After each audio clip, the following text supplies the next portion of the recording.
Item ಯಾವುದೇ ಇರಲಿ try ಮಾಡಿ ಆಚಿ ಚಿಕನ್ ಮಸಾಲಾ.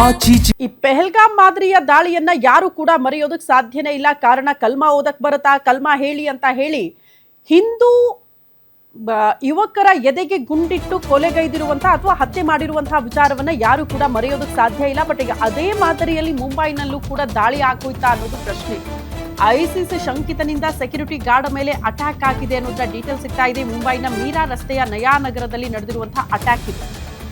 ಧರ್ಮ ಕೇಳಿ ಕಲ್ಮಾ ಹೇಳುವಂತೆ ಒತ್ತಾಯಿಸಿ ಚಾಕು ಇರಿತ ಆಗಿದೆ ಅನ್ನೋದ್ರ ಮಾಹಿತಿ ಸಿಗ್ತಾ ಇದೆ. ರಾಜ್ಕುಮಾರ್ ಮಿಶ್ರಾ, ರಮೇಶ್ ಎಂಬುವರ ಮೇಲೆ ಈ ದಾಳಿ ಆಗಿದೆ ಅಂತೆ.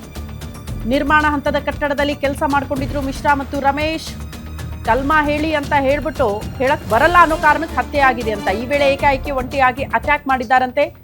ಹಂಗಾಗಿ ಪೆಹಲ್ಗಾಮ್ ಮಾದರಿಯಲ್ಲೇ ಅಟ್ಯಾಕ್ ಆಗಿದೆ ಅನ್ನುವಂತಹ ವಿಚಾರಗಳು ಬೆಳಕಿಗೆ ಬರ್ತಾ ಇದೆ. ಕಾರಣ ಪೆಹಲ್ಗಾಮ್ನಲ್ಲೂ ಕೂಡ ಈ ಪ್ರವಾಸಿಗರಿಗೆ ನಿನ್ ಧರ್ಮ ಯಾವುದು, ಕಲ್ಮಾ ಹೇಳು ಅಂತ ಹೇಳಿನೇ ಹತ್ಯೆ ಮಾಡಿದ್ದು. ಹಾಗಾಗಿ ಆ ಘಟನೆಯನ್ನ ಇಡೀ ದೇಶ ಯಾವತ್ತೂ ಕೂಡ ಮರೆಯೋದಕ್ಕೆ ಸಾಧ್ಯ ಇಲ್ಲ. ಅದೇ ಮಾದರಿಯಲ್ಲಿ ಇಲ್ಲೂ ಕೂಡ ಸೆಕ್ಯೂರಿಟಿ ಮೇಲೆ ಅಟ್ಯಾಕ್ ಆಗಿದೆ ಅನ್ನುವಂತಹ ವಿಚಾರ. ಹಾಗಾಗಿ ಆ ಶಂಕಿತನನ್ನ ಸದ್ಯ ಬಂಧಿಸಲಾಗಿದೆ ಅನ್ನೋದರ ಮಾಹಿತಿ ಸದ್ಯ ಸಿಗ್ತಾ ಇದೆ. ATSನಿಂದ ಆರೋಪಿ ಜುಬೈಲ್ನನ್ನ ಅರೆಸ್ಟ್ ಮಾಡಿದ್ದು ಈಗ ತೀವ್ರಗೊಂಡಿದೆ ತನಿಖೆ ಅನ್ನೋದ್ರ ಬಗ್ಗೆ ಮಾಹಿತಿ ಸಿಗ್ತಾ ಇದೆ.